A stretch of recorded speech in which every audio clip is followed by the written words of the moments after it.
that I'm elected by the people of Kenya directly. On 9th of August 2022, Kenyans woke up early to go and vote in their president and deputy president.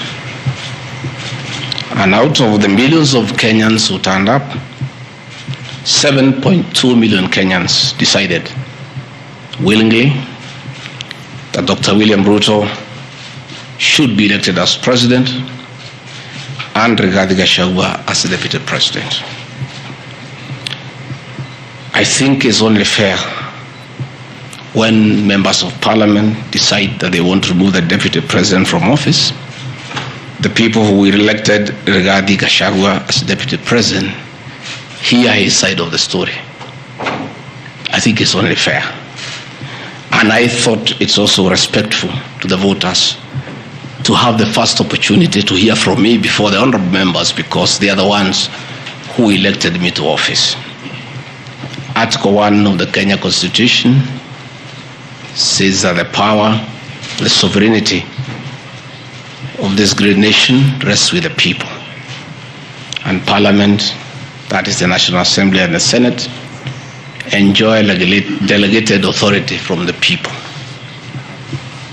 It is therefore very important that the people who elected me as deputy president get my response of the very outrageous accusations against their deputy president that have no basis, that is sheer propaganda, that is a scheme to hold me out of office because of other political considerations, and has nothing to do with violation of the Constitution.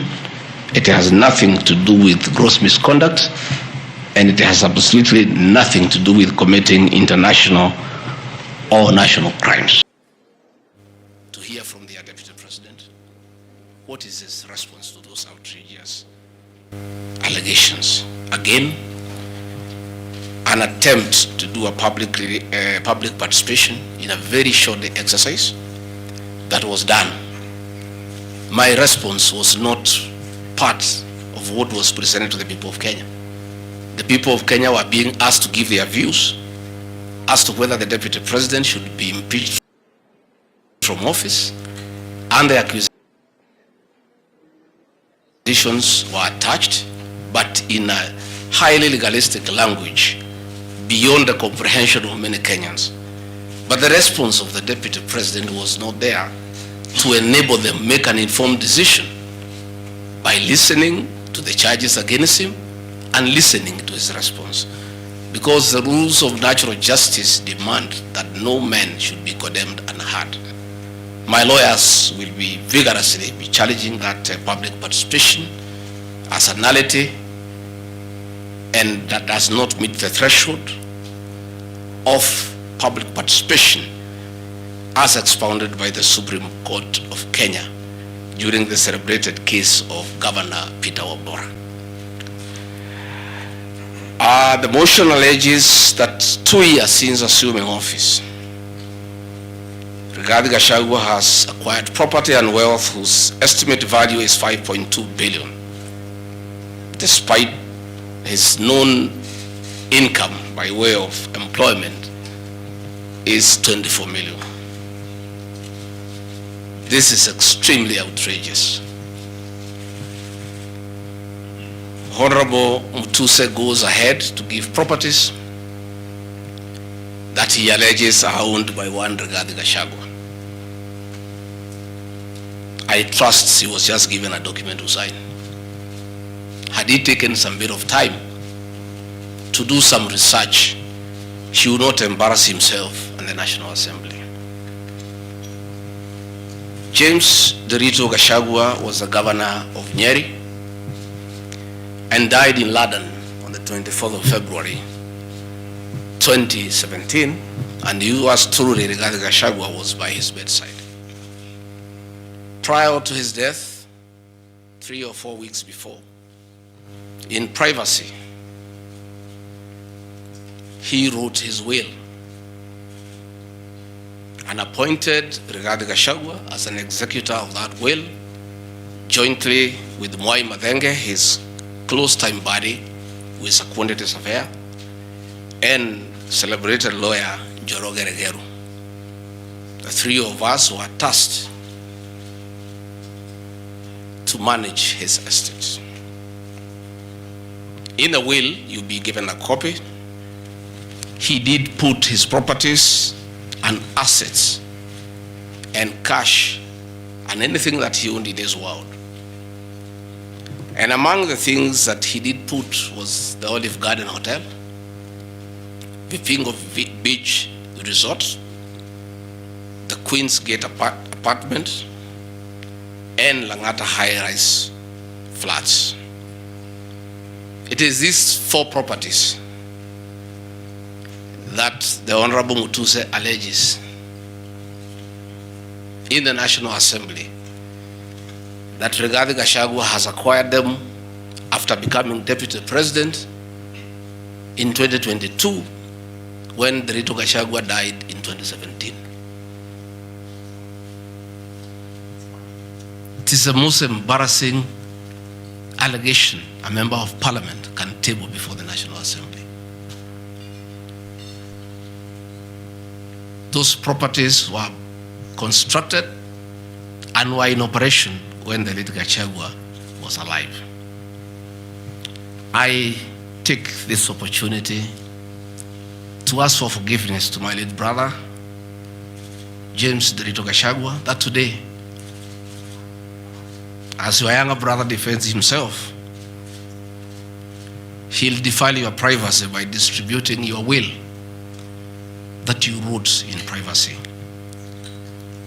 That your properties that you worked so hard for many years to benefit your wives and children are now a subject of discussion and are alleged to be proceeds of corruption. How unfair, how cruel can you be to a dead man? A man who worked so hard, a man who gave his life for his family, to buy plots, to construct property, and leave them in his death for his children and his brothers and sisters. And then you go to the floor of the House and allege that those properties are production of corruption. My dear brother, rest in peace and forgive me for having joined politics. Because were it not for politics, you would not suffer this shame. Your children are crestfallen as they see their properties being splashed in newspapers as proceeds of crime. The Olive Garden Hotel that is alleged to have been bought by Rigathi Gachagua belongs to the estate of the late James Derito Gachagua. And in his will, he directed that we sell all his properties and divide the proceeds among his brothers, sisters, wives, and children. We, as the executors of his estate, and I want to pay tribute to lawyer Njoroge Regeru and Mwai Madenge for their commitment and sacrifice to the Gachagua family. Many executors who have been given properties to run by deceased people end up misusing them and depriving the beneficiaries. These two great men and myself, because my brother knew I'm an honest man and a fair person, and he knew his family would never suffer in my hands. We were able to sell Olive Garden Hotel at 412 million and distributed the proceeds to the beneficiaries as directed in his will. We registered his will in the High Court of Kenya and were given the probate. And my late brother, in his wisdom, left Rigathi Gachagua 5% of his wealth. I was therefore able to get 20 million shillings from this sale. That is money that is in my account that again I'm told they are proceeds of crime.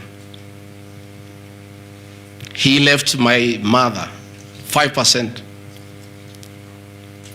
of his wealth, another 20 million shillings.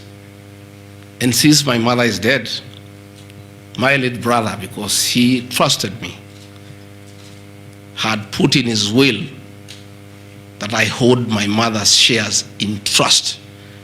So that is another 20 million shillings in my account. Again,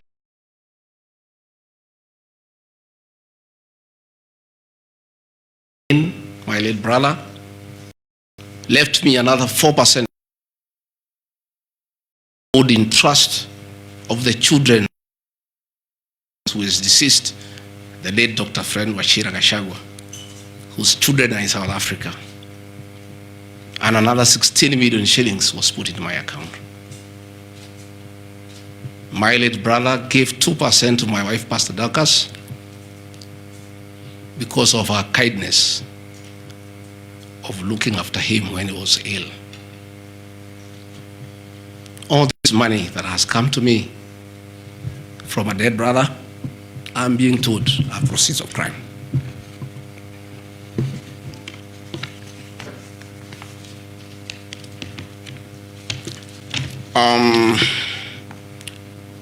Queen's Gate Service Apartments, another property belonging to the late Gachagua, is another property that I'm told I've bought as when I'm deputy president. That is why I have 5.2 billion worth of money. And this property, again, we sold the Cooperative Bank of Kenya, the staff retirement benefits for nearly 600 million. And this money we utilized to pay his debts. And today, as the late Gachagua rests in heaven, he has no debt. Again, I want to thank my fellow executors, Njoroge Regeru and Maimatenge, for what you have done for my brother. Vipingo Beach Resort in Kilifi was Gachagua's holiday home, a beautiful palatial resort on 3.5 acres on the beach. I remember with nostalgia that he used to host us there every Christmas to enjoy ourselves. This property belongs to the estate of the deceased because ourselves have a family. We want to retain it for sentimental value so that when we visit there, we remember him. The Honorable Mutuse again goes to the in a very emotional manner, quoting the Bible, says that this property has been bought corruptly by the deputy president without knowing where the money has come from. I have seen some land, Rogoro Kiamariga, 1223 in Mathera East constituency. To start with, Rogoro Kiamariga is not in Mathera East constituency. It is in Mathera West constituency. In haste to dispose of the deputy president because of political deceit and conmanship and betrayal, they could not even get it right where the land is situated. They were in such a haste to get rid of the deputy president. The land is Ruguru/Kiamariga, 1223 in Mathera West constituency. It's a 2-acre land. It's alleged it has a helipad. It's a lie. The land is too, and I have planted napier grass for my dairy unit. I bought it at 3.5 million shillings. Again, from my dairy farm. I have a dairy farm, 50 cows, and I do make an income of almost 1.5 million shillings every month. they afford to buy 2 acres of land. And I take this opportunity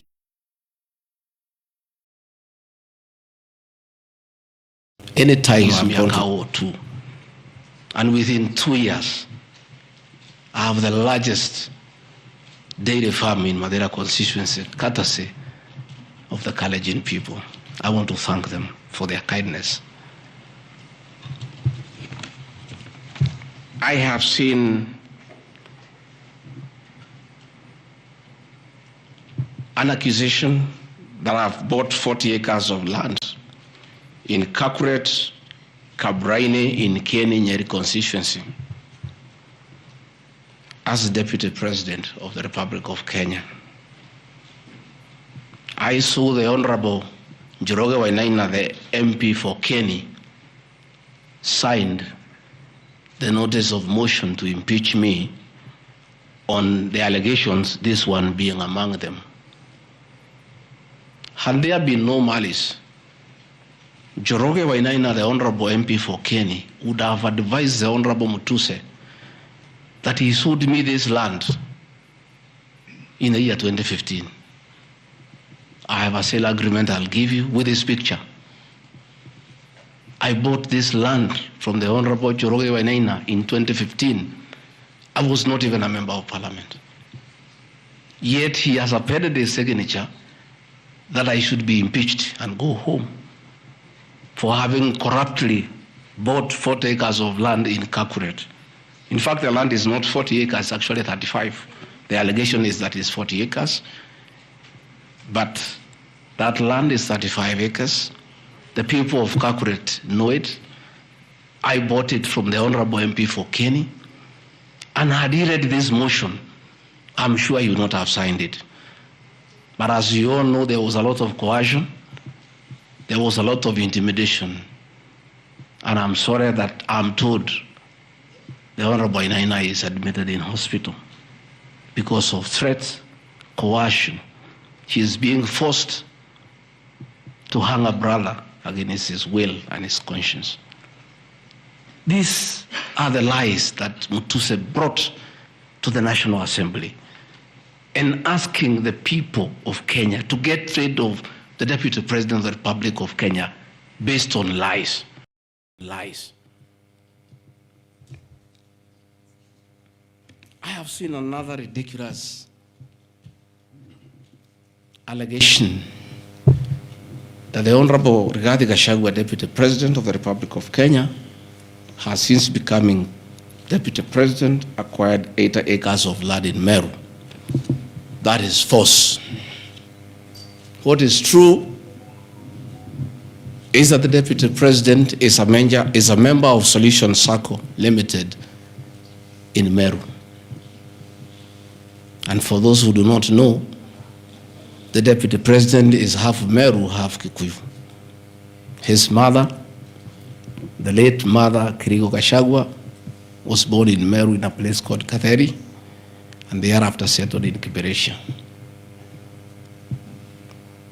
Deputy President Rigathi Gachagua sometimes is a lonely man. His father is dead, his mother is dead. His brother, Derito Gachagua, the governor, died of pancreatic cancer.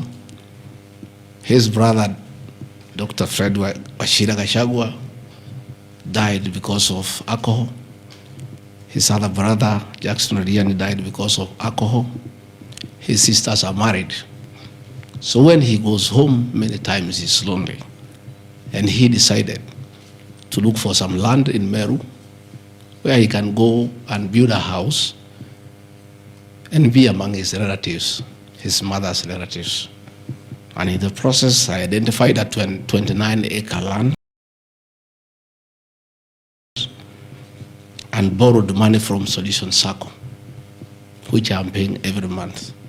We'll give you documents.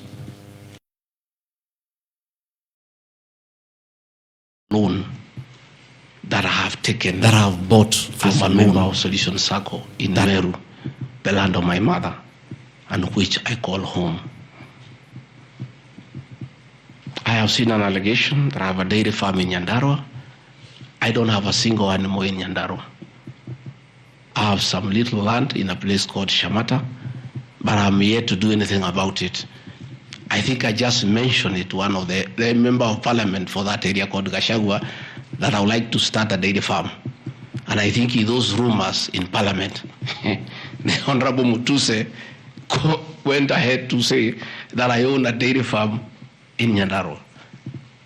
I own no such farm today, but God willing, because of the good climate in Daragwa, in Shamata, one day, God willing, I'll have a huge dairy farm. I have seen companies listed just to create an impression that Rigathi Gachagua is doing business. I want the people of Kenya to know that Rigathi Gachagua was a businessman before he became a politician. And he had a life, and that life is part of his history. So getting companies that were associated with him 15 years ago, 13 years ago, 10 years ago, and publishing them, it's just being mischievous. My life did not start as deputy president. I left university in 1989 and served the public for 15 years, up to the year 2002. I left for the private sector for another 15 years. In those 15 years, I was a very astute businessman. And luckily for me, maybe of you who are not that lucky, it was during the Kibaki era when things were working. The economy was strong, business environment was right, and there was room to make money. And I made money that time. Those are old companies, and they are not trading. And when I became deputy president, a few companies that own properties, I transferred to my children, and I told them to continue doing business and not to do business with government because I don't want conflict of interest. I want to confirm to the people of Kenya tonight that no company owned by my children has ever done business with the government, and I'm demanding for proof from the Honorable Mutuse or anybody else linking the Rigathi Gachagua family with business deals with the Kenya government. I agreed with my children that they do business with the private sector, do farming, and run the family business that I bequeathed them. These companies are all listed. And just for clarity, because I don't think they are worth a reply, because there's nothing about them. Rigathi Gachagua Foundation. As a member of parliament, I was educating orphans, I was educating children of single mothers, I was educating children of PWDs. And the education needed to continue, and I don't have the benefit of CDF money. So I started that foundation, the Rigathi Gachagua Foundation, to continue doing the work of charity. I have seen my foundation here. The Honorable Mutuse has not said what crime the Deputy President has done by having a foundation that is non-profit making. For the purposes of clarity, I'll give you the bank statement for this foundation. I have only received a total of 12 million shillings from well-wishers, which have educated children, have educated students at Pwani University, and other vulnerable people. Dorcas Rigathi Gachagua Foundation is just an attempt to bring my family into mud. Every Kenyan knows the work Dorcas Rigathi has done in this country for the boy child. She has opened clinics for addicted children, and she gets a lot of money in her foundation. Since a decision was made that the government will not fund the office or the spouse of the Deputy President, Kenyans of goodwill flock to her every day with cash donations, with material donations, for her to continue with a very good program she's doing of rehabilitating children in Kilifi, in Mombasa, in Nyandarua, in Laikipia, in Nairobi, and her work is well documented. I am yet to see from the mover of this motion what crime the Gachagua Foundation has done. There is no allegation, there is no evidence, there is nothing. Against the Gachagua Foundation, there is nothing. Spiritway Limited is a company registered by Dorcas Rigathi that does work with church ministries.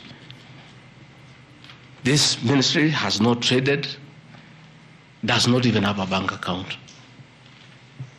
It's some strong women of God who have come together to create a company around their issues to preach the gospel. The mover of this motion has not indicated at all what crime this company has committed, other than dragging the name of my wife into mud in the National Assembly. Calvary Creed International Limited, as the name suggests, is a company founded by my wife in 2015, long before I became Deputy President. Again, on evangelism and activities to do with the Church of Christ. I have not seen a single allegation against this company. Mothers of the Lord Limited. Again, this is a company incorporated by my wife, Pastor Dorcas, in 2021 with our friends.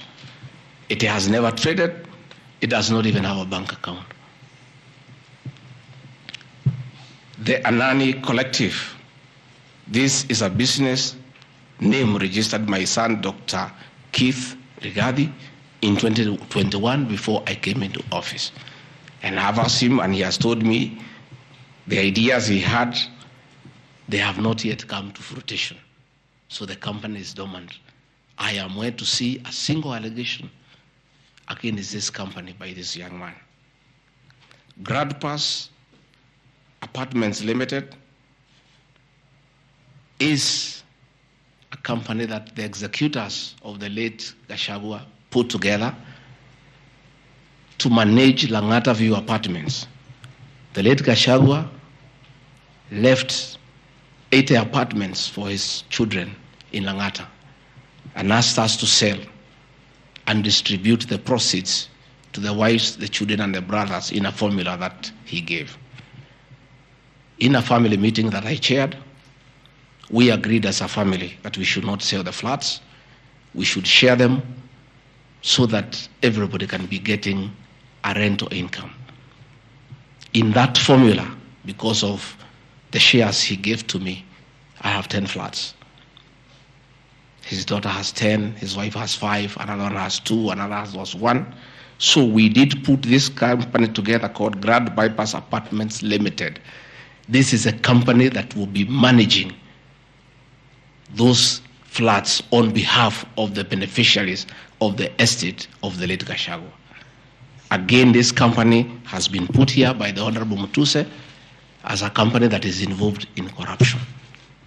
A company set to manage flats belonging to a dead good man who had foresight to think about the future of his children.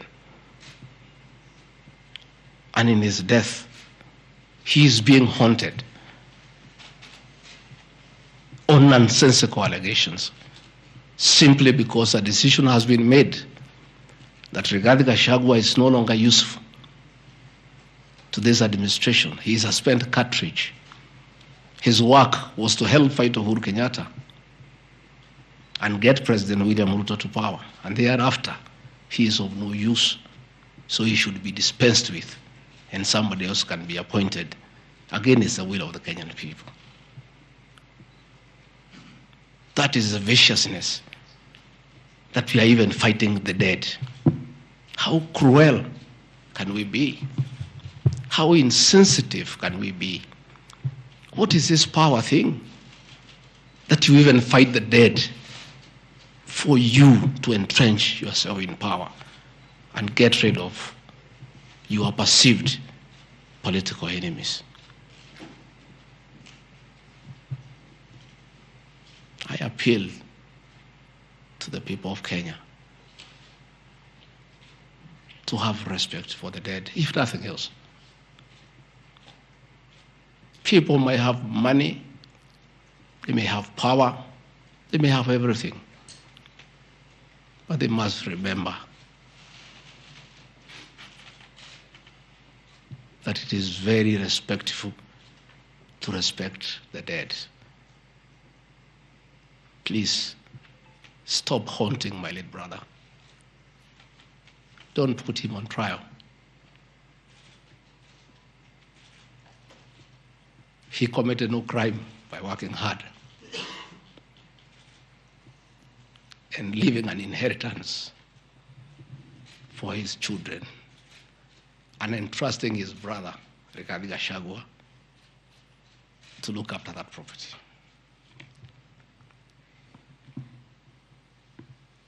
Fortis Viz Group Limited is a company incorporated in 2023 by my son Kevin and Dr. Keith. Again, some two very enterprising young men. This company has not even taken off. They are still figuring out what business they can do. And before they can even settle down, their father is under siege. So they have to come here every day to keep me company and find out what is not happening. This company has not even started. These are young people, children. Why do you want to destroy their future? By putting their names in the press with negativity because you want to destroy their father. These are innocent boys who have decided to invest in their own country. Why do you want to destroy them?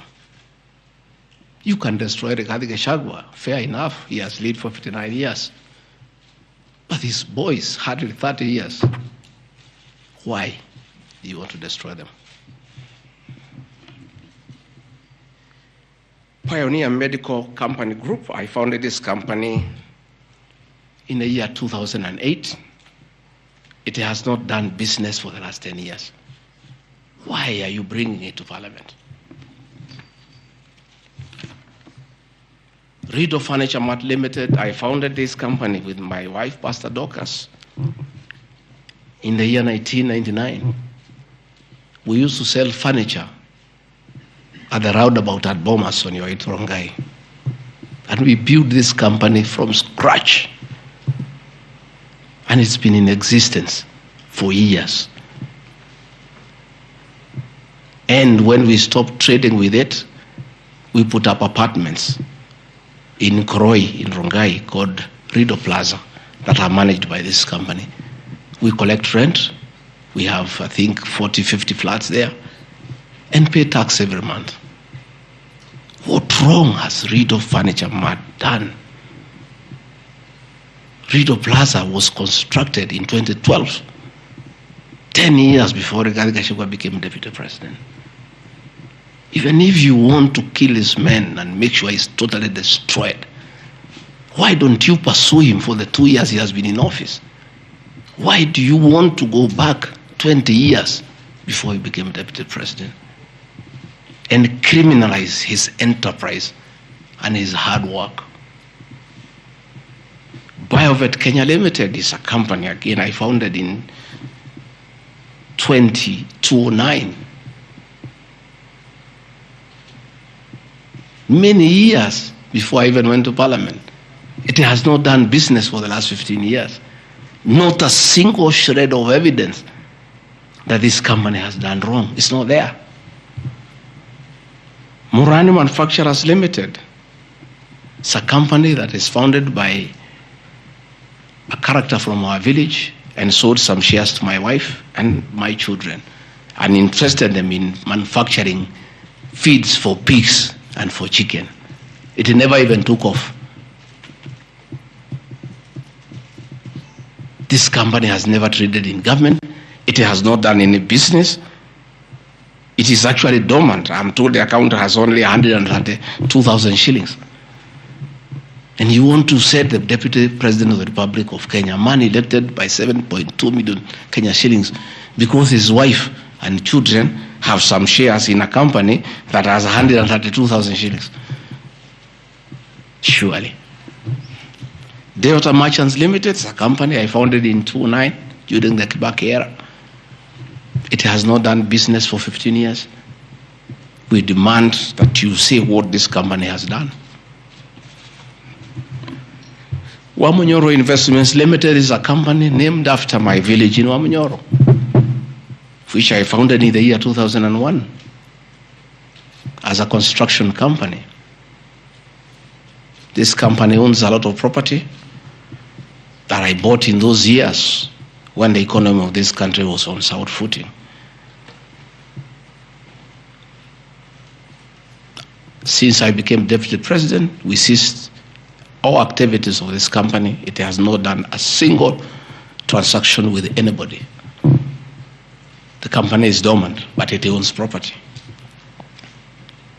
Those properties were bought and acquired long before I became Deputy President.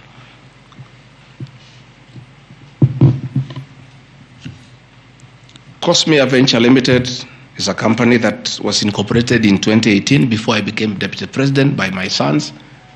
They do what you call bulk SMS. I used to give them work when I was Member of Parliament to send messages to my constituents. I think they were charging me 30 cents per SMS. Some young, enterprising young people. Company 2018, it doesn't do business with government. It is not accused of any wrongdoing by anybody, anywhere. Just putting the name there. Royal Crimson Ventures Limited, again incorporated in 2018 by my children to do their little business. No allegation of any wrongdoing has been annexed to the motion. Kurito Properties Limited, again, this is a company that me and the co-executors put together for the purposes of managing the Vipingo Hotel. No details of any accusation, any wrongdoing, nothing. Crystal Kenya Limited, this company I founded in 2009. And when I became Deputy President, I gave out my shares to my children, and myself and my wife, we got out and asked them to continue doing business. My two children, like their father, are very enterprising.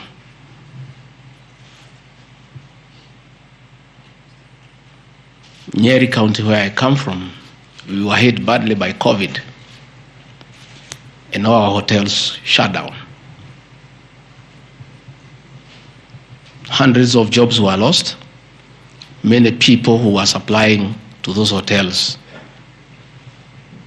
shut down. The two most important hotels in Nyeri is the Outspan Hotel and the Treetops Hotel, and they are always run together.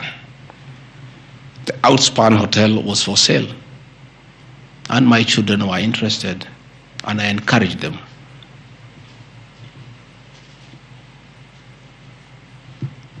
Treetops Hotel cannot be sold. It belongs to KWS. It's a government hotel. You can only lease. And the person who owned Outspan Hotel had also leased the Treetops Hotel. So my son acquired Outspan Hotel and got an assignment of the lease. So they don't own Treetops Hotel. It's on a lease from KWS to Aberdare Safari, then an easement to Crystal Kenya that is run by my children. I I shouldn't be here talking about Crystal Kenya Limited and my children because they are not part of this proceeding. But they have no other forum to defend themselves, so I have to defend them. They are grown-ups. They should defend themselves, but they don't have the forum. They went to a bank and borrowed 600 million. The documents are there. And bought a hotel and bought the lease. And I publicly announced that my family has acquired the 2 hotels because there was nothing to hide. I saw no need to advise my children, like other people do, to buy the properties through proxy because this was straight business. They went and borrowed 600 million from the bank. And they were given 1-year moratorium, which is not over, to do the renovations and all that and open the facility. But I want to thank my son, Dr. Keith Regadi. He worked very hard. That I think last month or so, I was at the treetops with the British High Commissioner to open the treetops. The treetops is so important to the people of Nyeri and the Aberdare ecosystem. It is in the treetops hotel that Princess Elizabeth slept as a princess and woke up as a queen. And when that facility was shut down, it was very devastating to the people of Nyeri and the Aberdare ecosystem. So when the people of Nyeri heard that the son of the Deputy President is interested in leasing that facility from KWS and reopen it, there was joy and ululation in the Aberdares. Since this hotel opened, 45 Kenyans are back to work. The mama mboga we talked about during our campaign are supplying vegetables to that hotel. The local butchers are supplying meat to that hotel. The traditional Moboko dancers come every weekend to entertain the tourists and get some payment. The tourism circuit of the Aberdare is back because of these 2 young men who are now being demonized as crooks, as criminals, who should not invest in their own motherland because they are the sons of the Deputy President. The Deputy President of the Republic of Kenya spends a lot of time in one of his functions that he has been given by the President to coordinate development partners and look for investors. Why should the Deputy President go to look for foreign investors when his own children can invest at home? Children of many other people I know hide their money in Dubai and Cayman Islands. They don't want to invest here. What crime have the children of the Deputy President of the Republic of Kenya committed by borrowing money from a bank to buy a hotel and spur tourism, create employment, and spur business within the local environment? These boys are so demoralized, asking me, Dad, why didn't you advise us that it's a crime to be your children? That we have no life of our own? That we shouldn't invest in our own country? And if we dare to invest, we should do it at our proxy so that we conceal our identity. Are we criminals by virtue of being your children? That's a question my children are asking me.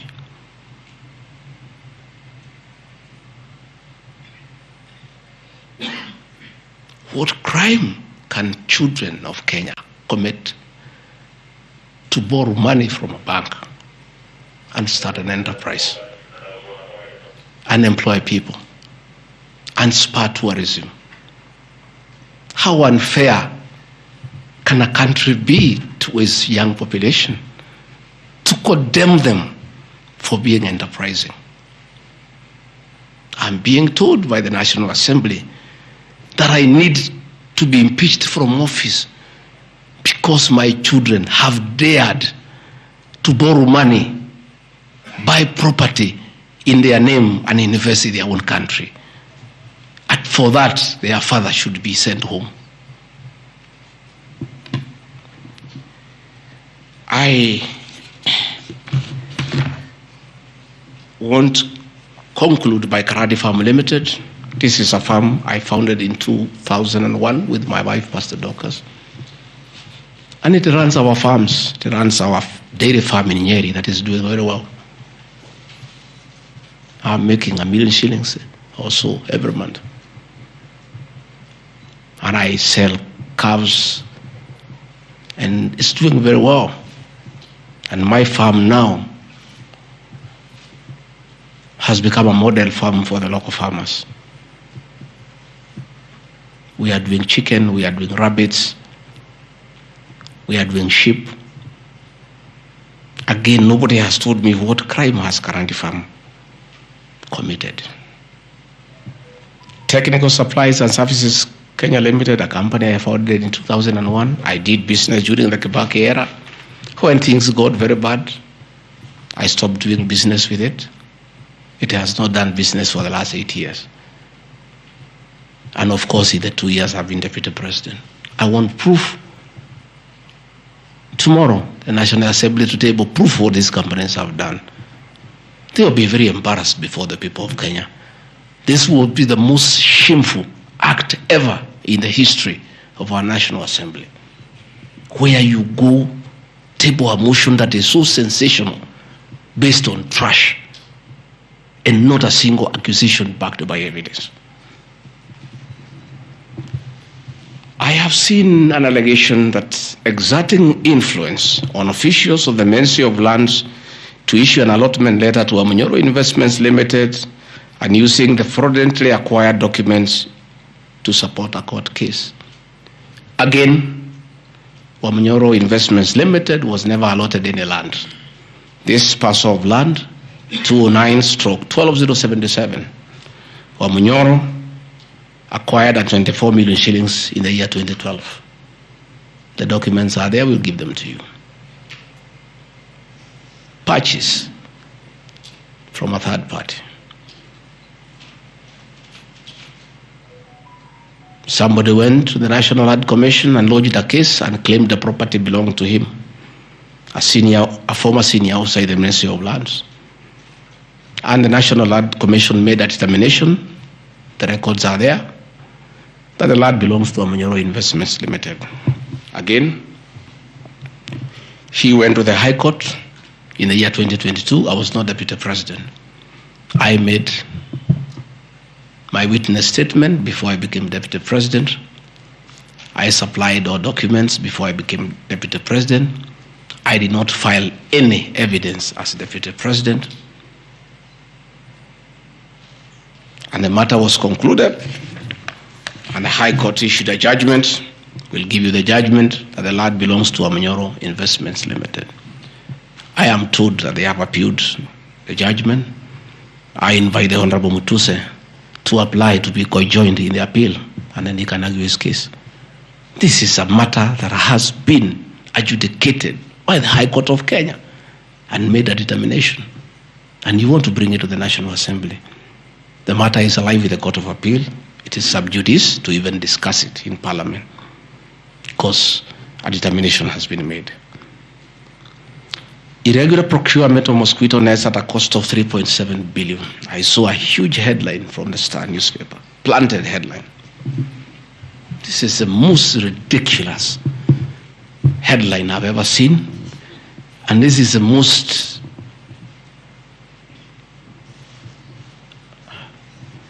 I lack a proper one, and I don't want to speak in Kikuyu.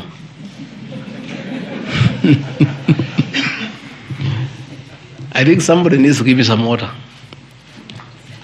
I'm looking for I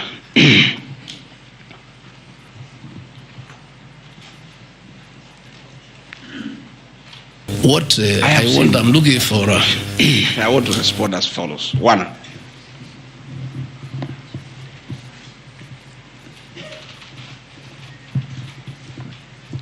there is Andrew Mulwa, he has sworn an affidavit with the false allegations. And he had better be very careful. Because he has made a statement on oath. In the affidavit, he says that Deputy President was involved in KEMSA 3.7 billion irregular procurement of malaria nets, either directly or through proxies. Further,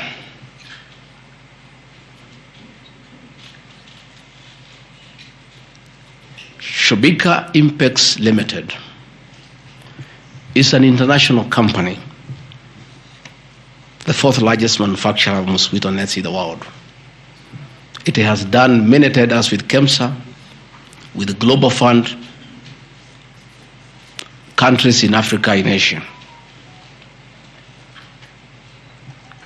And there was a tender.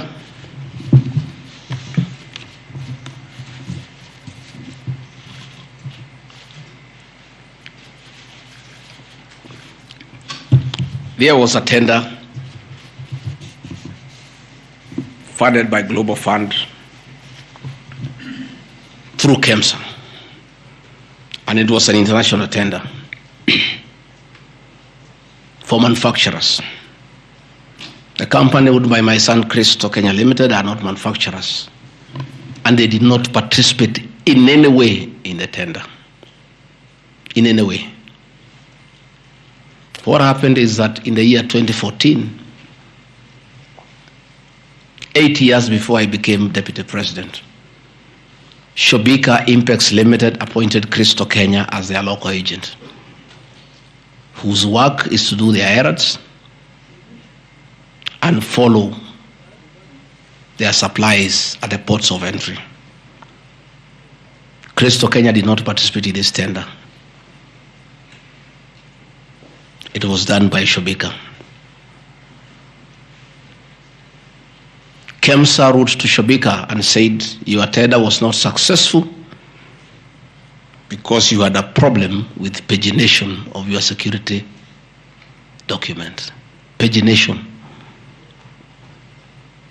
Those of you who have done tenders, you number the pages. And if they are not right, you can be disqualified. And therefore, they were told, can you come and collect your bid board, your original bid board? That's what happens. If you participate in a tender and you don't win, you are asked to collect your bid board. And they kept on coming to collect the bid board. It was not available for almost 3 months. And they asked the local agent, that is Cristo Kenya Limited, can you follow up on our behalf? We participated in this tender, we did not win. We have a letter asking us to collect the bid board. We are waiting for it because this is money that is tied as our agent in Kenya. Can you follow up? And that is why when my son on behalf of Cristo Kenya Limited went to KEMSA trying to follow up. And when it was not working, he brought it to my attention and I made a call to Mr. Andrew Mulwa, asking, my son has been here. There is a little issue about a bid board of an unsuccessful tenderer. Why is it that this is money that is tied? And these are foreigners, these are foreign investors. We don't want to make life difficult for them. Please, why don't you release it to it unless there's a problem? No, he said, no, the matter is under investigation. That is why we cannot release it. The bid board is with the SEC. I said, fine. If the matter is under investigation, so be it. Right along, the investigations were over. EACC wrote to KEMSA and returned the bid board. KEMSA in return wrote to Shobika and returned the bid board. End of story. Shobika did not win the tender. They were not awarded the contract to supply the nets. No nets were supplied by Shobika. No public funds were lost. And we are told by Deputy President asking why a bid board to a tenderer who has failed to win cannot be returned. He endangered the lives of the people of Kenya. That is how absurd the allegation is. There is no evidence that the company with my son participated in the tender. They did not participate. There is no evidence that the deputy president interfered with the tender. The only crime is that urging so that we don't frustrate foreign investors. If they were not successful, why are you keeping their tender security? You need to give it to them. And it was a lot of money. I think it was 500 million or something like that. So I want to say this is a very ridiculous, and I take great exception to the headline by the Star. Please, we'll give you the documents. Tell us, where was the deputy president involved in that tender? This is a tender that never was. And for the record, to show that this tender had no problem, after the investigations, during the investigations, the CEO, Terry Ramathani, was suspended to allow investigations as it should be. And Mulwa became the CEO. Mulwa was not there during the tendering. He came after the tender had been annulled. And he was dealing with the aftermath of the annulment of the tender, that is returning the bid boards, sending document to ACC. After investigations by ACC and the Senate were concluded, Terry Ramathani was appointed by President William Ruto as the Deputy High Commissioner to India. That tells you, because when those appointments are made, the head of public service writes to ACC, DCI on issues of integrity. Terry was cleared, which means there was no scandal. And again, and most important, no public funds were lost, no nets were supplied. Therefore, this is another fishing expedition to just justify the 5.2 billion. I think that is why they were putting the 3.7 billion to make the maths to add up. You know, when you want to talk big figures, you must look for 3.7, 600 and all that. Even all these things I've read here, if you take your phones, we are nowhere even, we have not reached 2 billion. Because Olive Garden 400 million, Queensgate Apartment 600 million, Outspan and Treetop 600. So these are just figures that were being put to the people of Kenya so that they can see us into bad light. Unnecessary and expensive renovation at the official residence in Karen and Mombasa. How Mutusen knew it's unnecessary, I don't know. He has never been here. You guys were here before. When President William Ruto was deputy president, he was denied funds for 5 years. This place was in very high state of disrepair. It took me 7 months to move in. The roofs were leaking, the toilets were blocked, the septic tanks was broken down, the borehole was broken. There was nothing.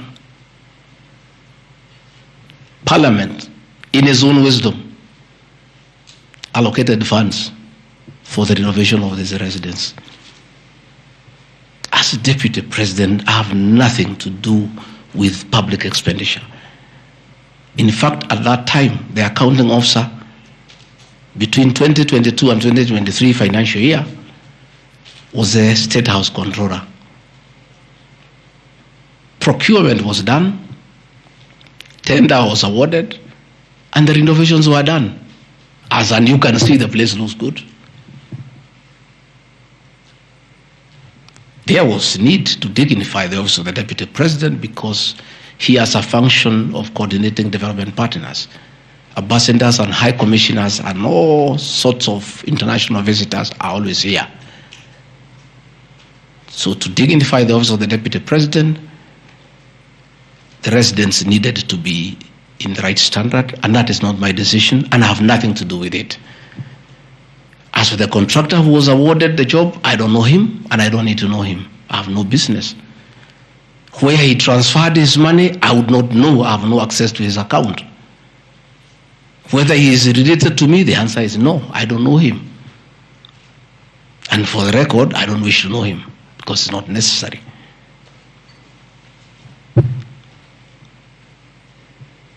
Government expenditure is audited every year by the Auditor General. Since this office was under the executive office of the Deputy President for that financial year, the Auditor General did her inspection and gave us a clean bill of health. The renovations that were done were not highlighted with having any audit query. If the Honorable Mutuse had taken his time to look at the Auditor General's report, he would not have brought this baseless accusation.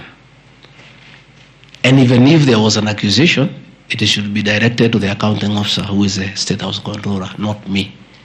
I don't deal with procurement. I don't deal with financial management. I don't deal with anything to do with public finances. But since the matter has been raised, I have to answer to it. I have looked at the Auditor General's report, clean. I have looked at the contract, it's signed by the Controller of State House. As to the work, that I can attest, they did a very good job. And this residence has been dignified. The same with the residence in Mombasa. You know, the residence in Mombasa is where President William Ruto and his wife, Mama Rachel, were chased away, and the house allocated to the regional commissioner.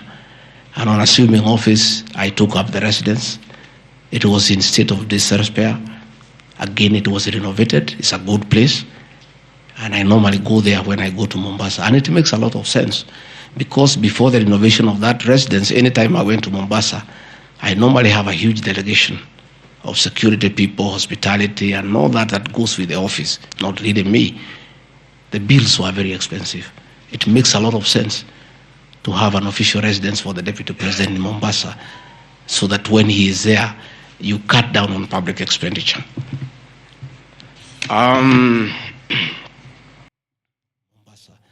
So that when he is there, you cut down on public expenditure.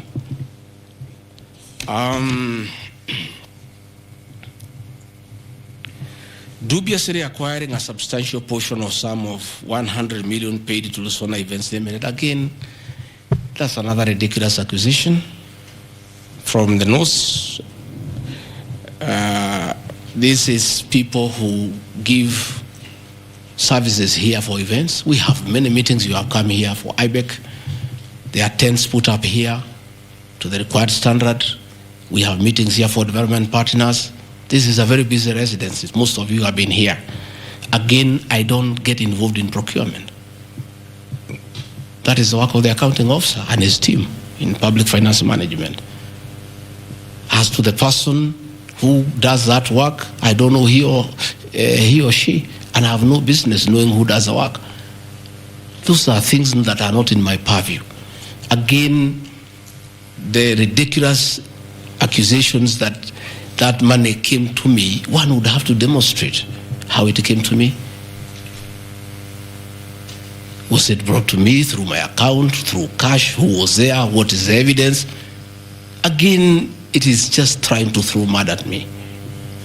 And I want to say that that accusation is baseless, and we believe we want to see the mover of the motion coming up with tangible evidence. Again, these accusations lack particularities and specifics. They are just generalized accusations.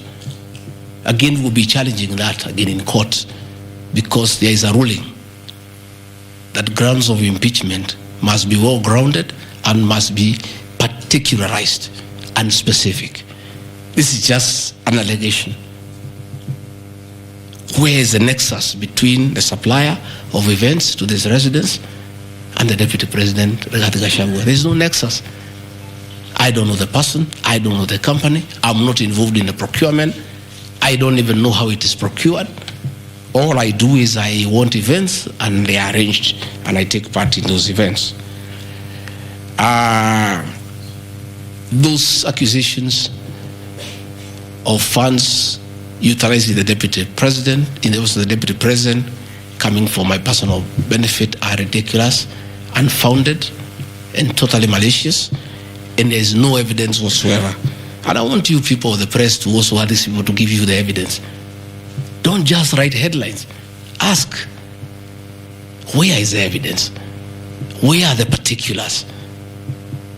You know, you don't just allege, oh, this particular supplier, this money went to the deputy president. Yes, fine, that is good. How? How did it go to the deputy president? You must explain.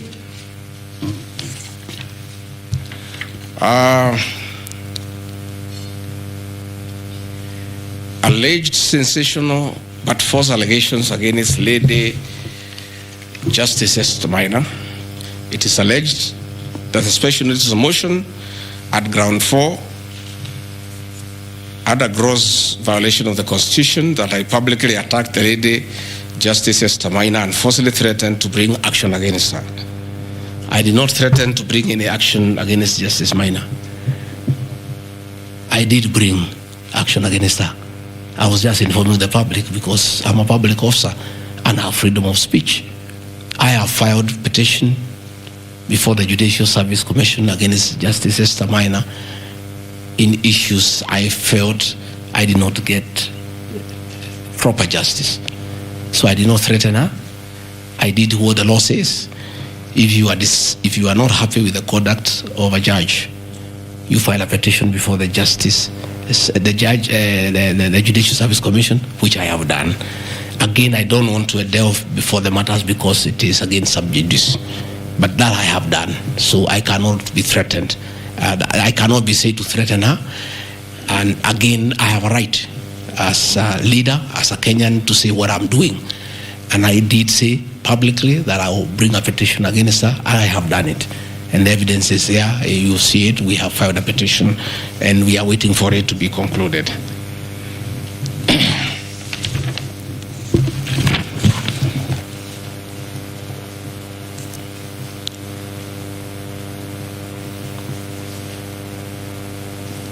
Again, I want to emphasize that my statements were protected speech consequent to a decision by the landed judge in a matter involving my personal assets, which I disagree with and found to be wholly unfair.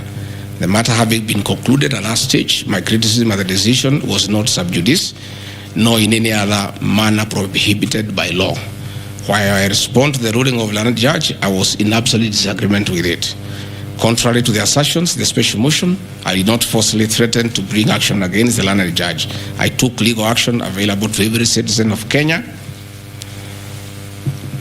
under Article 168(2) of the Constitution, which allows any person to petition the Judicial Service Commission for the removal of any judge, and filed a legal complaint before the Judicial Service Commission in March 2024. The complaint being live before the JSC, discussion of the conduct of the landed judge in the said matter here would be sub judice.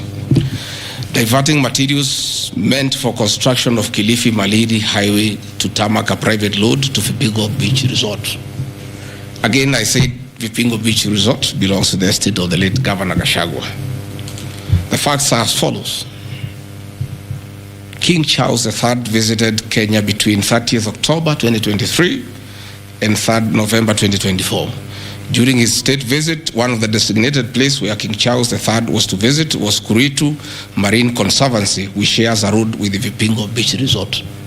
And it's a public road, by the way, it's not a private road. I have annexed a copy of the program of the state visit to Kenya by King Charles III, marked RG, which at page 13 on item 63 and 64 shows his departure and arrival at Kuritu Marine Conservancy. As I was walking around, I slept there, I think 2-3 weeks before the arrival of the king. And as you all know, I walk every morning.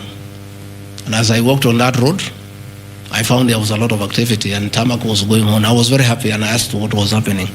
And I was told that the king himself, the third, will be coming. So, like all other residents of that area, we are very indebted to King Charles III, that this was done very speedily. Rigathi Gachagua never called anybody to do this road. In fact, I'm informed that this road is donor funded, the one to Kilifi, and there is a component of corporate social responsibility, and I have learned after I have inquired that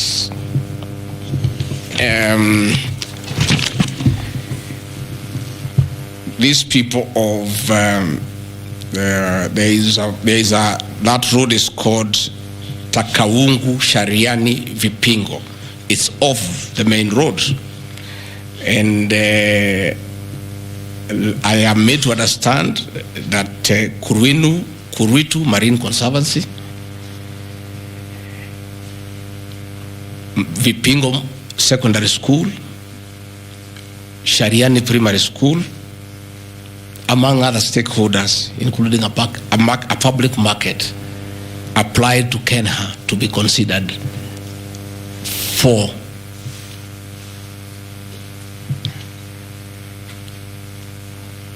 corporate social responsibility. And I think the issue of the king hastened that request.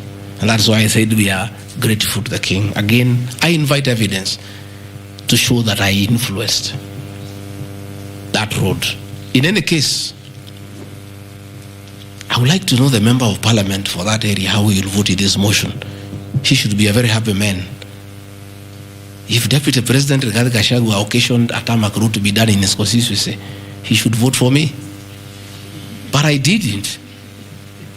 And when I went there, that Shariani market, people are very happy with that road, because I walk there in the morning when I sleep there. People are very happy with that road. The secondary school there, the boys and girls are very happy. The primary schools are there. And again, contrary to the assertion by the Honorable Mutuse, it's not a private road, it's a public road.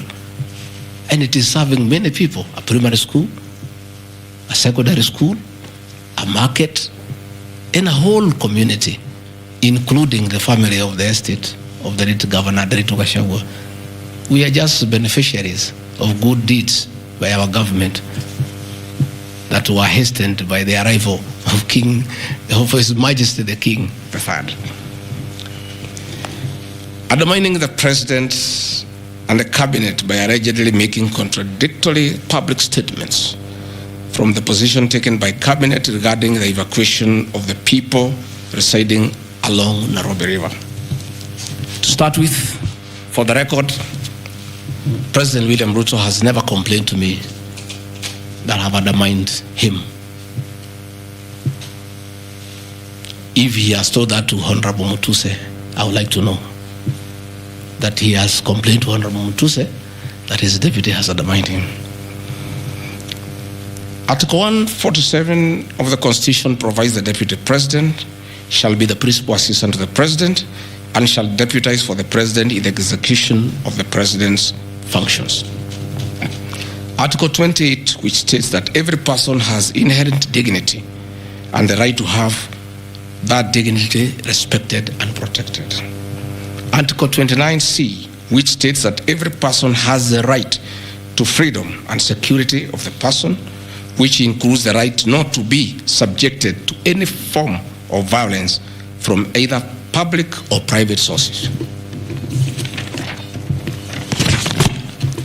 Section 152G1 of the Land Act, which states that notwithstanding any provisions to the contrary in this act or in any other written law, all eviction shall be carried out in strict accordance with the following procedures. A, be preceded by proper identification of those taking part in the eviction or demolitions. B, be preceded by the presentation of the formal authorizations for the action. C, where groups of people are involved, government officials or their representatives to be present during an eviction. D, to be carried out in a manner which respects the dignity, right to life and security of those affected. Include special measures to ensure effective protection to groups and people who are vulnerable, such as women, children and elderly, and persons with disabilities. F, include special measures to ensure that there is no arbitrary deprivation of property or possessions as a result of the eviction. G, include mechanisms to protect property and possessions left behind involuntarily from destruction. H, respect the principles of necessity, and proportionality during the use of force, and give the affected person the first priority to demolish and salvage their property. Critically, our Constitution provides at Section 147(2) that first, the Deputy President shall perform the functions conferred by these constitutions and any other functions of the President as the President may assign. Pursuant to Article 3 of the Constitution, I, as well as every citizen of Kenya and state of public officers, have the obligation to respect, uphold, and defend the Constitution in performing any of my functions. The national values and principles of governance contained in Article 10 of the Constitution by those state organs, public officers, and all persons, including myself as the Deputy President, wherever we make or implement public policy decisions. In relation to this matter, these national values and principles include the rule of law, democracy, and participation of the people, human dignity, equity, social justice, inclusiveness, equality, human rights, non-discrimination, and protection of the marginalized. Adherence to these principles became extremely important when we, as state officers, are contemplating legal evacuation of citizens with a duty to avoid inhuman forced evictions that would be contrary to our Constitution and international law. While campaigning with the President, and subsequently when I was sworn in as Deputy President, you can remember, I promised as a key pillar to the Kenya Kwanza government that there will be no forced and unlawful evictions, and that all evictions shall be human and entail legal compensation. You remember my inauguration speech. I said never again shall this administration carry out inhuman evictions in a brutal manner as was done in the previous administration. I and my office, the Deputy President, have undertaken extensive engagement with all parties in regard to the cabinet decision on eviction, which I fully support, including the Nairobi River, which is an entity under the ODP and County Government of Nairobi. Adherence to these principles become extremely important when we as state officers are contemplating legal evacuation of citizens with a duty to avoid inhuman forced evictions that would be contrary to our Constitution and international law. Guideline number 6 of the United Nations General Assembly, guidelines for the implementation of the rights to adequate housing, prohibits forced evictions, and the state should ensure that any eviction under domestic law are fully compliant with international law. The guidelines further require meaningful engagement with communities to ensure that the rights of residents are implemented cooperatively without the need for eviction procedures or police enforcement. I have supported the implementation of cabinet directives on the eviction, safe for the fact that on being informed that each person residing at the Nairobi River was being evicted and paid only 10,000 shillings, which I and many other Kenyans felt inadequate compensation for eviction. I insisted that the government should abide by constitutional dictates and international norms while implementing any cabinet decision, including eviction, and maintain the dignity of citizens of Kenya facing evictions.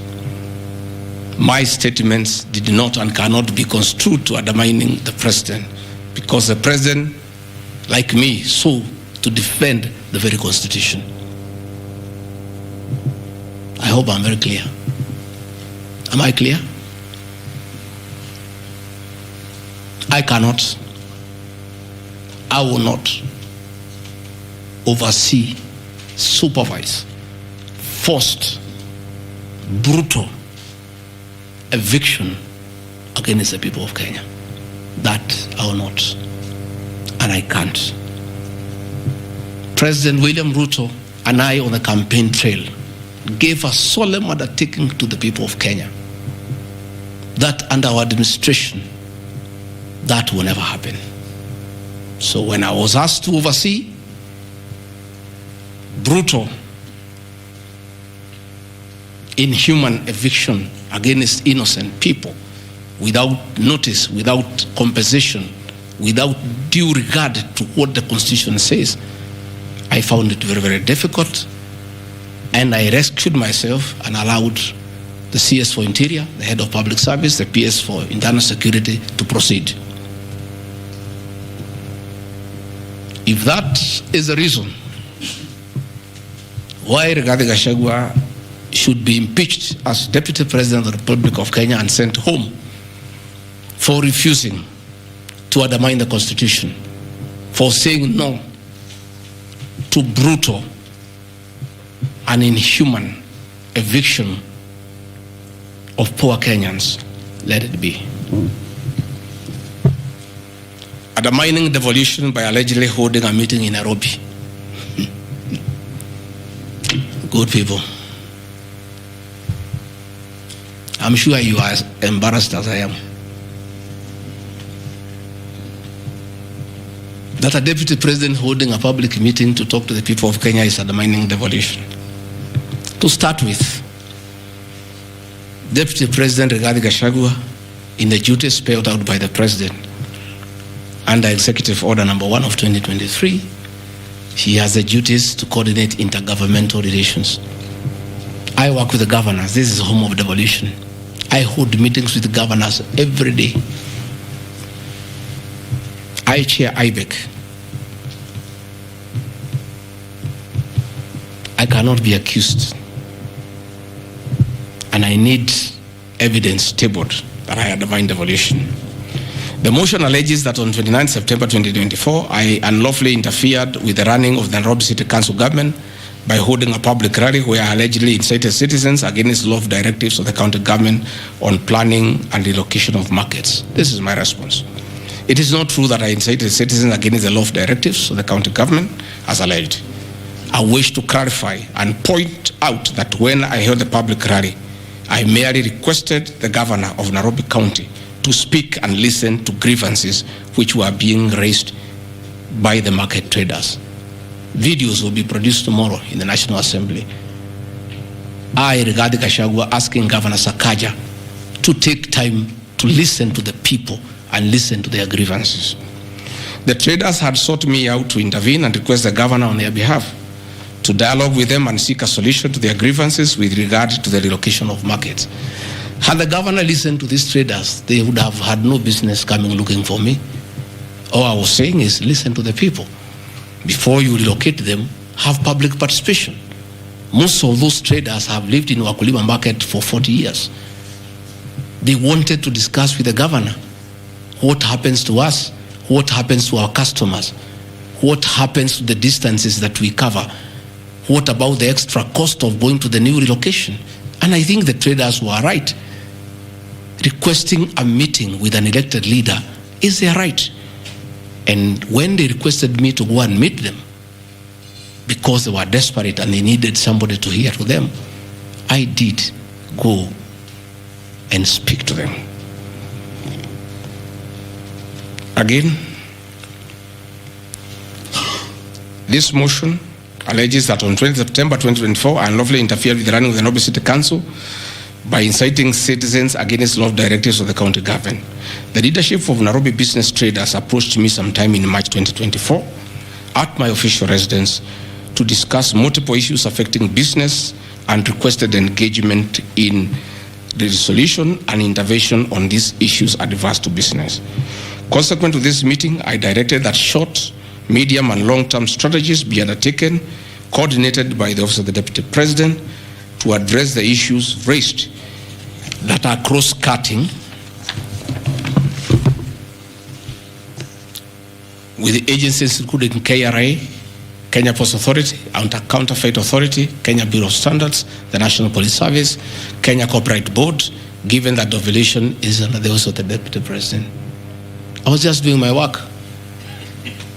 On 11th April 2024, the Small Traders and Government Agencies Technical Committee, coordinated by my office, held a meeting to discuss issues raised by the small traders, including Udhuru Market, attended by ODP staff in a supportive role in keeping with the draft framework of cooperation and engagement between government, Nairobi City County, and the Nairobi business traders. Subsequent to that meeting, a meeting on 24th April 2024 between Nairobi City Council and the Nairobi small traders and numerous others, the ODP on 22nd July 2024 invited His Excellency Johnson Sakaja, amongst other state officers, to a meeting at ODP. Officers scheduled for 22nd July 2024 to review the draft framework of the cooperation and engagement between the small traders and the government of Kenya. On 3rd September 2024, the ODP wrote to Governor Johnson Sakaja and all other stakeholders, submitting a final combined draft of the framework for review and feedback. After all the engagement between all the parties and the draft framework, Governor Sakaja decided to arbitrarily proceed with the relocation of Muthurwa Market. That gave rise to the cry by the people. Meetings had been held, a framework had been agreed on, and as an elected leader, as Deputy President, I think going to listen to people who are in anguish, who are crying, is responsible leadership. The government that President William Ruto and I lead is a listening government, and going to listen to people cannot be an impeachable crime. I would like to know how members of parliament would want to send me home for going to listen to people who are crying that they need to be listened to. I would like to understand. Undermining devolution by allegedly holding meetings to fight alcohol.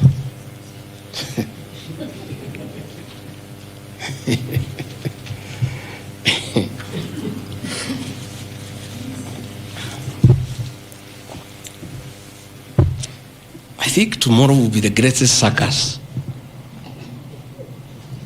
Or do I call it the theater of the absurd? That Deputy President Gachagua, undertaking duties assigned to him by the President to fight illicit brews and drugs across the country, should be impeached because by doing so, he is interfering with the devolution. I held meetings in Nyeri, attended by Governor Kahiga, Governor Waiguru, Governor Irogo Kangata, Governor Wamatangi, Governor Kiari Badilisha. I held a meeting in Chuka, attended by governors of Embu, of Tharaka Nithi, of Meru. I attended a meeting in Mombasa, attended by governors of Kwale, a representative of the governor of Mombasa, the governor of Taita Taveta, a representative of the governor of Lamu, to discuss. I held a meeting in Nakuru, nearly with all governors present, and all of us jointly, under my chairmanship, the Ministry of Interior and Governors, we agreed on how to tackle the menace of illicit brews. And we have a good story to tell. Out of those efforts, our young men who are sleeping in trenches are back home. Women are very happy. Their husbands are back home and they are bringing food. In fact, some children have been born. Some have even been named Rigiji because of the effort that I have put in fighting illicit brews. I think the people of Kenya would be shocked to hear tonight that one of the accusations against their deputy president and why he should go home is because he led the battle to fight illicit brews and drugs that has caused havoc among our young people. Please, if Rigathi Gachagua is a problem, why don't you assign this job to somebody else? Because this job must be done. We must get our children off drugs. We must fight illicit alcohol. And saying that you want to impeach the deputy president because fighting illicit brews and drugs is interfering with the devolution. I think this is the greatest joke of the year. Even the 291 MPs who signed this motion, most of them, because I know them, have looked for me personally to thank me for the way I have successfully led the war against drugs and illicit brews. And that is why that sham public participation should have had my responses, so that the women could hear that one of the accusations against the Deputy President is that he should be sent home because he was leading the war against illicit brews and drugs. I don't know. I think there is something wrong in this country. That somebody has sat down to draft a motion to impeach the Deputy President of the Republic of Kenya. And one of the grounds is that he has interfered with the devolution by leading the war to fight illicit brews and drugs. This is a height of absurdity. And Parliament will be the theater of the absurd. I would like to hear what is the nexus between fighting illicit brew and interfering with the devolution. I would like to know. I've never had any governor complain. I've never had any MCA complain. I've never had any Kenyan complain. The only Kenyans who have complained are few. They are the manufacturers who are manufacturing poison under the guise of producing alcohol. Those are the only few ones. I beg the National Assembly and the Senate, most of the National Assembly, to save face, to consider striking this ground before the motion tomorrow, because it sounds ridiculous to the people of Kenya. Again, if Deputy President Gachagua has to be sent home for fighting drugs and illicit alcohol, so be it. Sensational statements against the National Intelligence Service and its Director General and other officers. My response. In relation to this allegation, I wish to state that the National Intelligence Service holds a very critical role in ensuring the safety and security of our country. They are responsible for gathering intelligence and share it with all our law enforcement agencies to ensure that the country is safe at all times.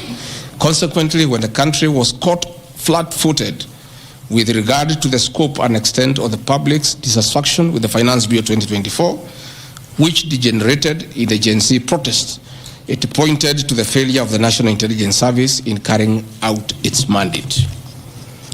I am persuaded that the National Intelligence Service ought to have known beforehand that the public was completely opposed to the Finance Bill, and they ought to have briefed the President before the protests began, as this would have caused a change of tact by government regarding the proposed bill, and protest which culminated in the loss of innocent lives and destruction of property could have been avoided. Hence, I express my opinion, as this is in my public media briefing in Mombasa, and my utterances were not any different from what happens to other countries when there is lapse or failure by the intelligence agencies. Many of you will recall that after September 11th terrorist attack in the US, the US intelligence agencies were massively criticized, and inquiry was even opened to investigate why the intelligence agency was not able to detect and thwart the terror attack. Under the Constitution of Kenya, the government agencies are supposed to be accountable to the Kenyan people, including the National Intelligence Service, and calling them out when there is a dereliction of duty does not amount to undermining them. In any case, the Director General of NIS is not above the law. He is a public officer. Just like the President, the Deputy President, Cabinet Ministers, he too is subject to criticism like any other public officer. In fact, I'll have videos. President William Ruto, as Deputy President, at one time criticized the then Director General of the National Intelligence Service. In another video, he heavily criticized the then Inspector General of Police for the performance. I have learned from my boss how this job is done. It's clear. It's done. I mean, nobody, the President is criticized daily. The Deputy President is criticized daily. And we take no offense. The Director General of the National Intelligence Service is not above the law. He is a public officer. He is accountable to the people of Kenya. And when one feels he has underperformed, he'll be called out. Because that is the nature of the Kenyan state. And this I learned from my boss when he was Deputy President. Again, there was the issue that the President and I committed ourselves publicly that never again in our administration shall ever we allow abductions and extrajudicial killings. Despite the police keeping on misleading the President to say that there are no abductions, you all know, you have evidence on video that they have happened. And that is what I commented, and I said it is wrong. And because I'm a truthful person, I'll say what is wrong when it happens. Despite the fact that I am compelled by the principle of collective responsibility to be part and parcel of every decision made by government, that I'll continue to do so, but only those decisions that are constitutional and within the rule of law. Abductions and judicial killings are unconstitutional. I will never support them.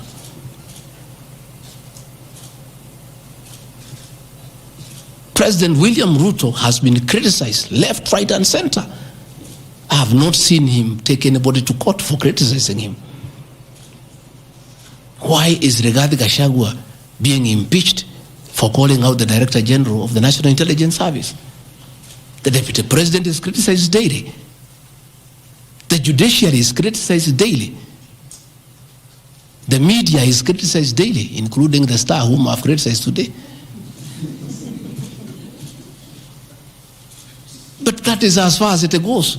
And again, despite being just the Deputy President, I enjoy a constitutional right in the Bill of Rights, freedom of speech. And if the Director General of the National Intelligence Service was aggrieved, there are mechanisms of how he can take me to court and sue me for defamation. And I'll be able to argue why I said what I said. So that is not a ground for impeachment. I mean, that is curtailing liberties, the freedom of expression, the freedom to hold public officers accountable for their actions.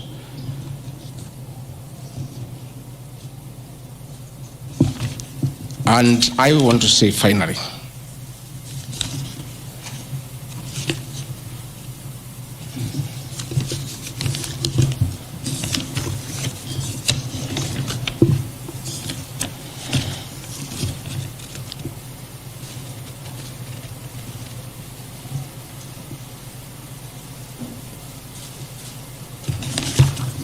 I think I've literally addressed all the grounds because I felt it's important for the people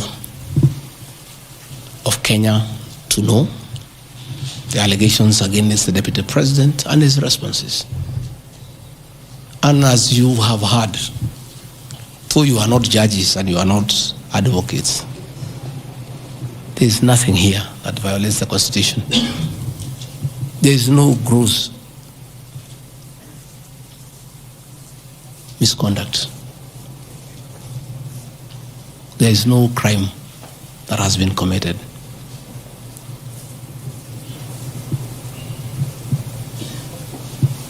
I'm innocent on all these charges, and I want to clarify my apology yesterday to the President did not in any way imply that I'm guilty of these charges. I'm not. I'm not. My statement was that if there is something I've done to the President that I don't know, that probably has upset him, I ask for his forgiveness. But that was in no way an admission of this ridiculous allegations meant to overturn the will of the people. If Finally, in conclusion, I want to say that overturning the will of the people is not a joke. It calls for very serious violation of the Constitution. None of these issues here meet the threshold. We'll go to Bunge tomorrow. I'll be there at 5 for 2 hours, and I'll put my case.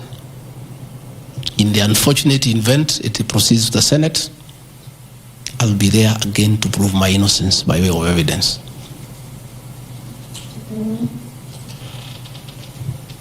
When I called this press conference, there was a lot of speculation that Rigathi Gachagua wants to resign.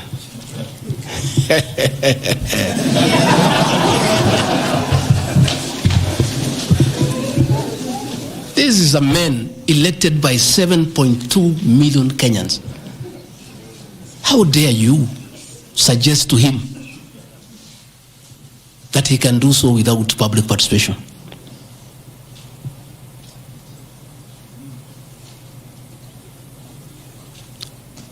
I have no intention whatsoever to resign from this job. I'll fight to the end. I have tremendous respect for our judiciary and the professional judges of the High Court, the Court of Appeal, and the Supreme Court. And in the professional manner, they have handled serious issues affecting Kenya. The impeachment of a deputy president elected by 7.2 million Kenyans is not a small matter that can hastily be decided by a few members of parliament and senators and wish it away.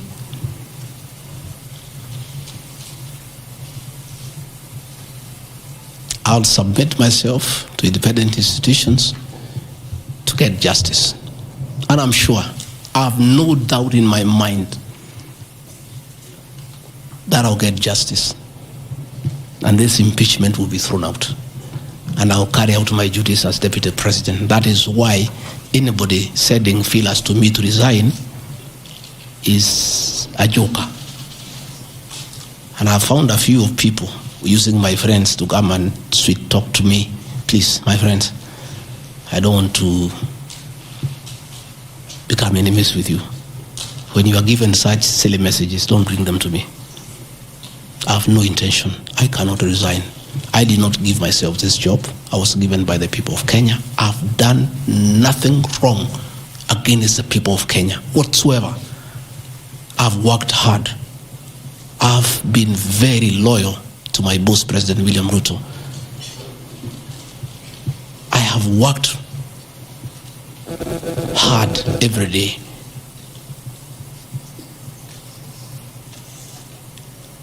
And I will not be distracted. I think there's one issue I've forgotten, one ground. The issue of the shareholding, isn't it? Even you guys can remind me if there's one issue that I have not dealt with.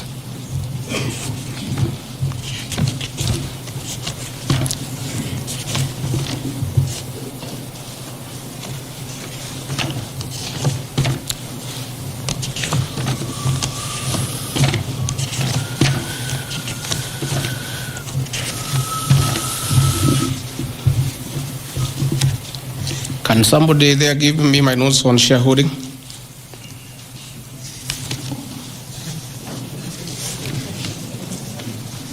Yeah, I have them here.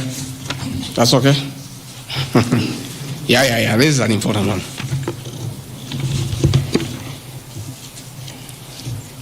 There are several. I had not. There are a few silly ones. There's one that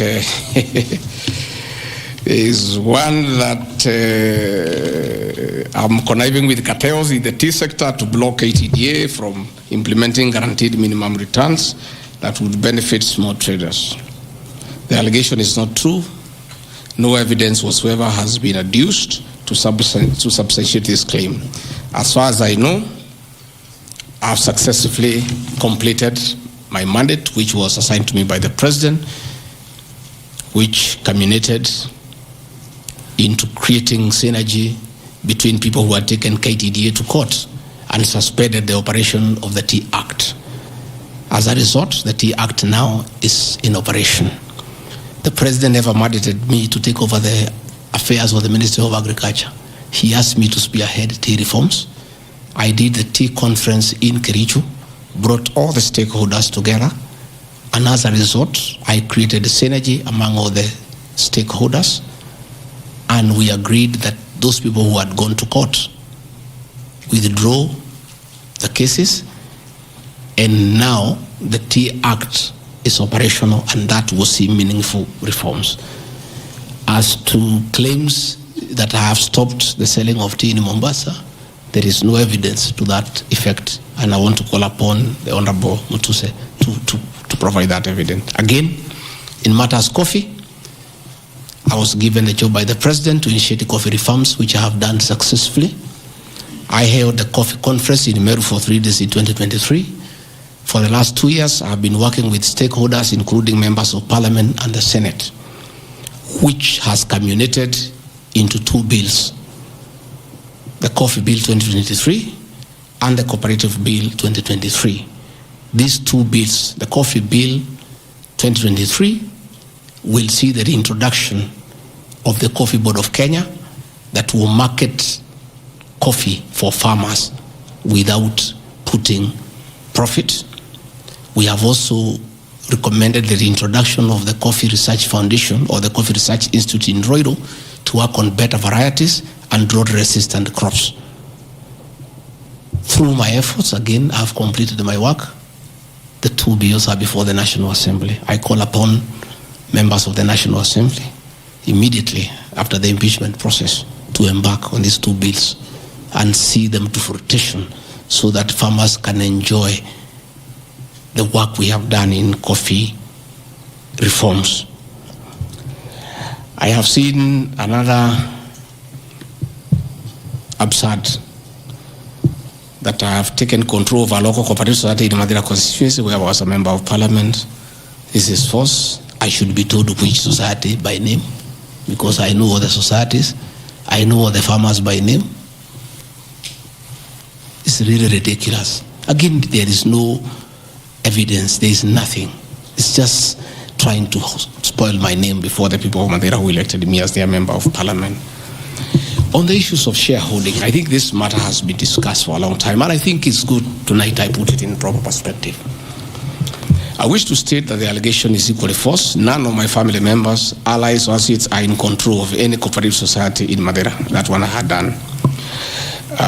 In shareholding by virtue of the provisions of the 3rd schedule of the Political Parties Act, the constituent parties of Kenya Kwanza Coalition entered into various agreements which were deposited with the Speaker of the National Assembly and the Speaker of the Senate for purposes of Article 108 of the Constitution of Kenya. 16.2, the following were members parties of Kenya Kwanza: UDA, ANC, Ford Kenya, PAR, Farmers Party, Chama cha Kazi, Communist Party, Economic Freedom Party, the Service Party, Tujibebe wa Kenya Party, Umoja na Maendeleo Party of Kenya, and the Democratic Party of Kenya. In accordance with provisions of Clause 3E of Schedule 5 of the Political Parties Act, each of the agreements contained in a power-sharing development agenda for certain regions in Kenya. I attach here copies of the said agreement. I'll give you the Kenya Kwanza agreement so that you know when I talk about shareholding, I'm not talking about Kenyans, I'm talking about this agreement that was signed by President William Ruto and almost everybody else on how power will be shared. I've never talked about sharing resources. I have been talking about power sharing for people to get what they deserve in sharing power in accordance with this agreement. Like, for example, in an agreement between UDA, ANC, and Ford Kenya, the UDA would nominate the president and the deputy presidential candidates, which has happened. got my share, although I have no share certificate. The president would guarantee the stature, dignity, financial and operational autonomy of those of the deputy president. It's in the agreement. The office of the deputy president will be allowed specific duties identified at Article 21 of the agreement. ANC will be allocated a position of prime cabinet secretary to be established within 14 days. It was given to Musalia. The office of the deputy president, Ford Kenya will be allocated the position of the Speaker of the National Assembly, which was given to Moses Wetangula. In accord with Article 2.1 of the Power Sharing Agreement, ANC and Ford Kenya would have a 30% share of national government positions.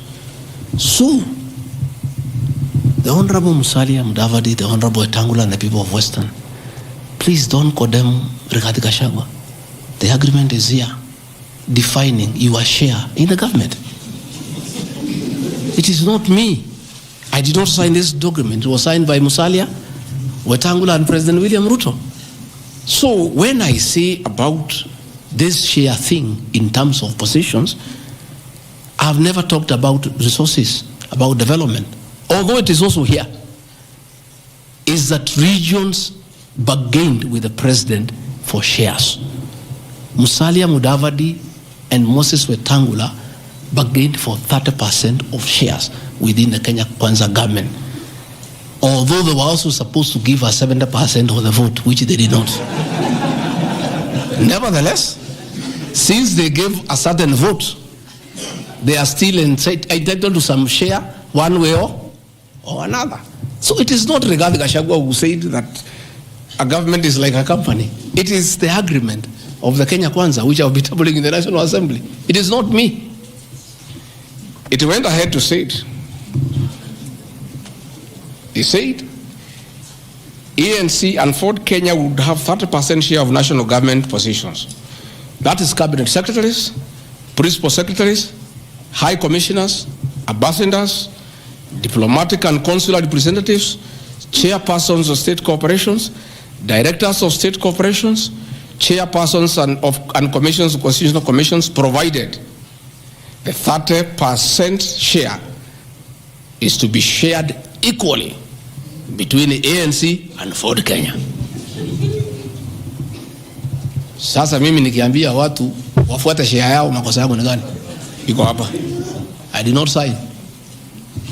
They went ahead. Musalia Mudavadi and Wetangula. And they must follow these things. Because I will not follow for them because I was not party to the Western agreement. The agreements were with regions.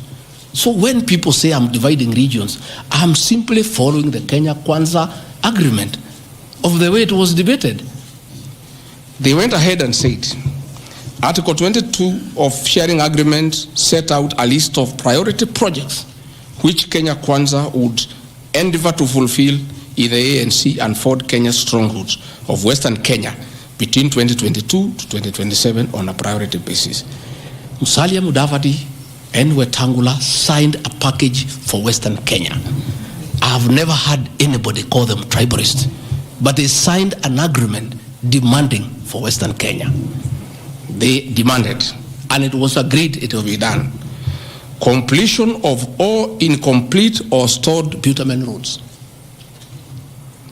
Construction of an extra 1,000 kilometers of bitumen in Western Kenya. Revival and modernization of sugar factories in Western Kenya.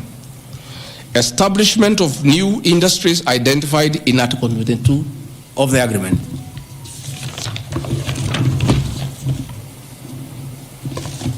Ladies and gentlemen, this is the Kenya Kwanza agreement on shareholding. What crime has Rigathi Gachagua committed to be impeached by saying what President William Ruto appended his signature to, with Musalia Mudavadi and Wetangula who will preside over my impeachment?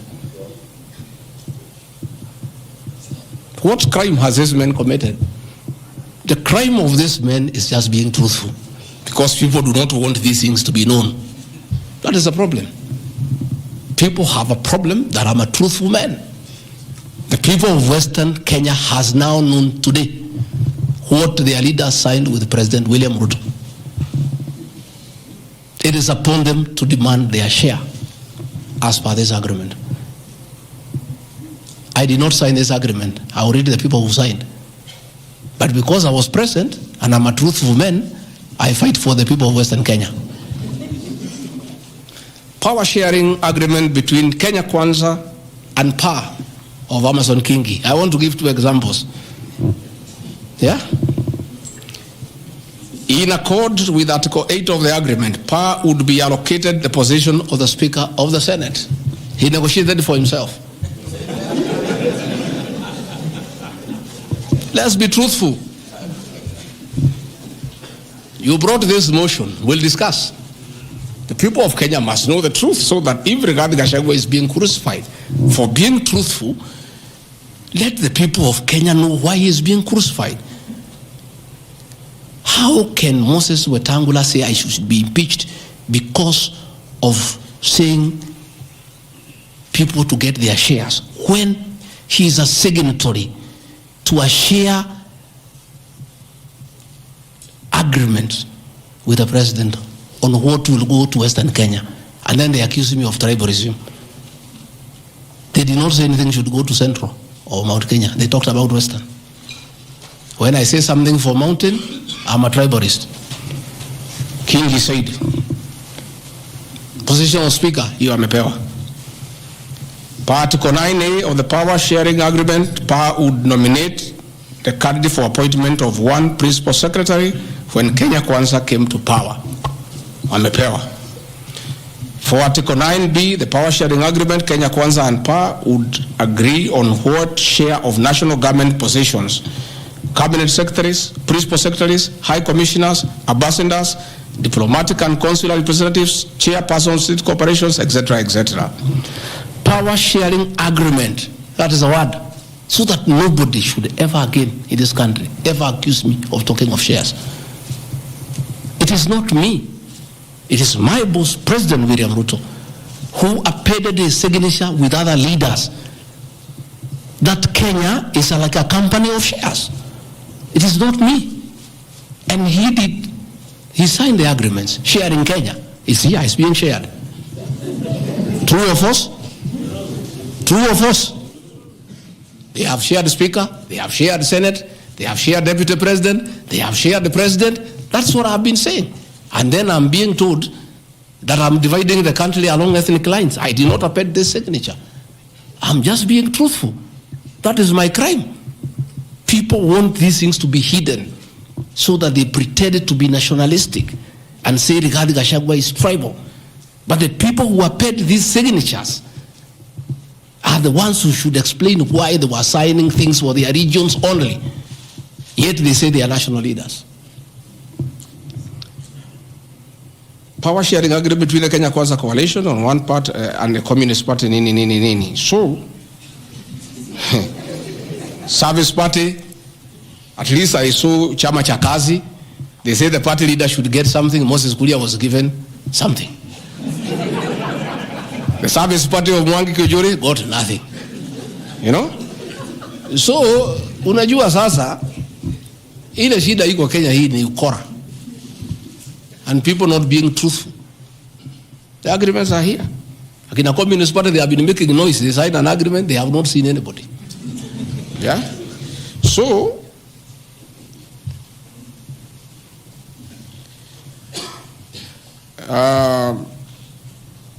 my speeches on the shareholder issue are informed by their aforesaid power sharing covenants, which are founded on law and lessons learned from the well-known disputed 202 NAC power sharing agreement.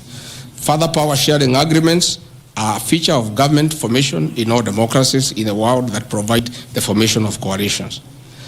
My pronouncements on the issue, properly understood, are not only anchored in law, but entirely harmless and incapable of being construed as a basis for ethnic animosity, a danger to national cohesion, or a threat to national unity.